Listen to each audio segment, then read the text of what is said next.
আসসালামু আলাইকুম বন্ধুরা, সকলকে ওয়েলকাম জানাচ্ছি নতুন একটা পর্বে। ঘরে যদি আটা আর ডিম থাকে তাহলে কিন্তু খুবই সহজে আজকের এই নাস্তাটা তৈরি করে নেওয়া যাবে। তাছাড়া নাস্তাটা তৈরি করা যেমন সহজ তেমনি খেতেও কিন্তু অসাধারণ। তাহলে চলো দেখে নিই নাস্তাটা আমি কিভাবে তৈরি করছি। নাস্তা তৈরির জন্য লাগবে আলু। তো শুরুতে এখানে আমি 2টি মিডিয়াম সাইজের আলু সিদ্ধ করে নিচ্ছি। আর হ্যাঁ বন্ধুরা, তোমাদের যদি আলু আগে থেকে সিদ্ধ করা থাকে তাহলে ঝটপট বানিয়ে নিতে পারবে। আলু সিদ্ধ করে নেওয়া হয়ে গেছে, এখন পানি ঝরিয়ে নিব আর সেই সাথে ঠান্ডা করে নিব। এদিকে একটা বলে নিয়ে নিচ্ছি ডিম। এখানে আমি 2টি ডিম নিয়েছি। ডিমের ভিতরে নিয়ে নিচ্ছি 1 চিমটি লবণ আর 1 চিমটি কালো গোলমরিচের গুঁড়া। একটা কাঁটা চামচের সাহায্যে ভালো করে মিশিয়ে নিচ্ছি। এদিকে আলু ভালো করে ঠান্ডা হয়ে গেছে, এখন ম্যাশ করে নিচ্ছি। এখানে অবশ্যই আলু খুব ভালো করে ম্যাশ করে নিতে হবে, যেন কোনো রকম আলুর ভিতরে দলা অংশ না থাকে। আলু ভালোভাবে ম্যাশ করে নেওয়া হয়ে গেছে, এখন নিয়ে নিচ্ছে আটা।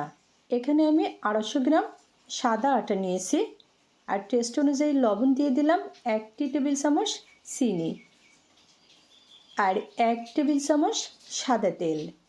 আর হ্যাঁ বন্ধুরা, এখানে আমি আটা নিয়েছি, তোমরা চাইলে কিন্তু আটার পরিবর্তে ময়দাও নিতে পারো। এখন সব উপকরণগুলো খুবই ভালো করে মিশিয়ে নিচ্ছি। শুরুতে ডো তৈরির জন্য নিয়ে নিচ্ছি পানি। এখানে 1 কাপ আটার জন্য 1 কাপ পানির 3 ভাগের 1 ভাগ দিয়ে দিলাম। ডো কিন্তু একটু সময় নিয়ে মাখিয়ে নিতে হবে, কেননা ডো যত বেশি ভালো হবে নাস্তাগুলো তত বেশি পারফেক্ট হবে। বন্ধুরা, ডো কিন্তু আমার তৈরি করে নেওয়া হয়ে গেছে।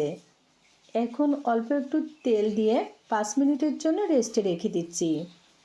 এদিকে চুলায় প্যান দিয়ে প্যানে নিয়ে নিচ্ছি 1 টেবিল চামচ সাদা তেল, হাফ টেবিল চামচ আস্ত জিরা আর 1 কাপ পরিমাণ পেঁয়াজ কুচি। 1 থেকে 1.5 মিনিট মতো পেঁয়াজ কুচি নেড়ে চেড়ে নিব, অর্থাৎ নরম না হওয়া পর্যন্ত।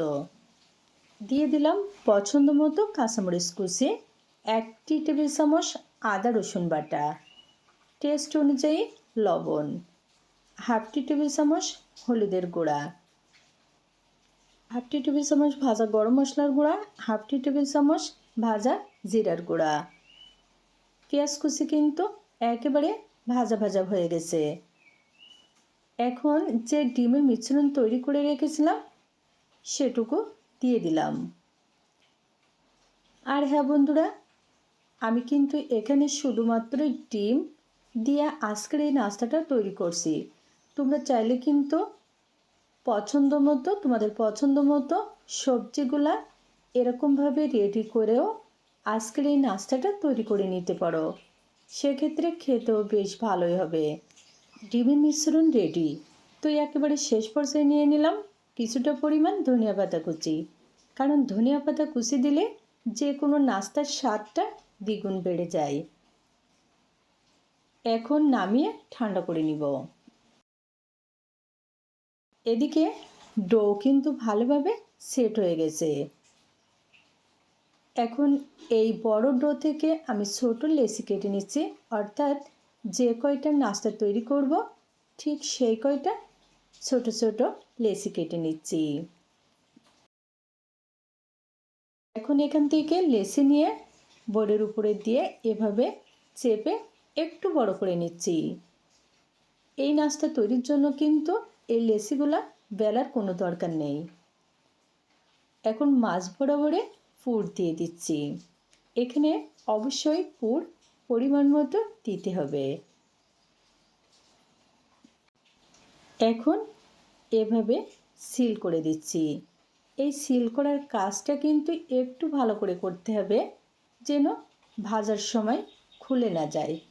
আর হ্যাঁ বন্ধুরা, এখানে কিন্তু সিল করার জন্য কোনো রকম পানি দেওয়া লাগবে না, এমনিতে এভাবে চেপে নিলেই ভালোভাবে সিল হয়ে যাবে।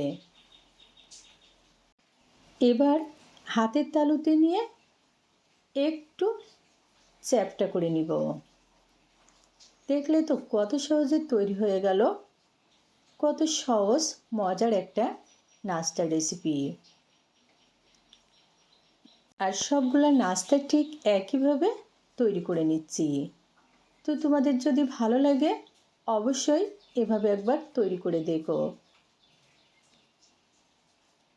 আর রেসিপি ভালো লাগলে ভিডিওতে লাইক দিয়ে পাশে থেকো। সবগুলো নাস্তা বানিয়ে নিয়েছি। এখন প্যানে নিয়ে নিচ্ছে পরিমাণ মতো সাদা তেল। তেল গরম হয়ে গেছে, একে একে নাস্তা দিয়ে দিচ্ছি। আর হ্যাঁ বন্ধুরা, এই পর্যায়ে কিন্তু চুলার আঁচটা মিডিয়াম টু লোতে রাখবো।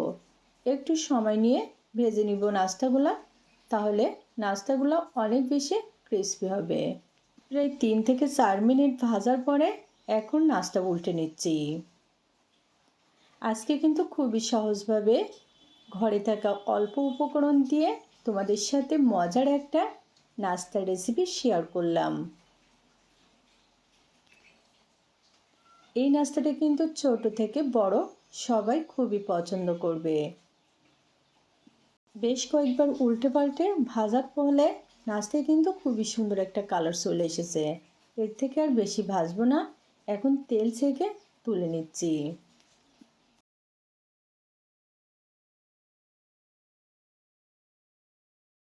ঝটপট তৈরি করে নিলাম আটা আর আলু দিয়ে খুবই সহজ তবে মজার একটা নাস্তার রেসিপি। অবশ্যই ভালো লাগলে রেসিপি ট্রাই করে দেখবে। আজকের নয় অন্য কোনো দিন দেখা হবে মজার কোনো রেসিপি নিয়ে। খোদা হাফেজ।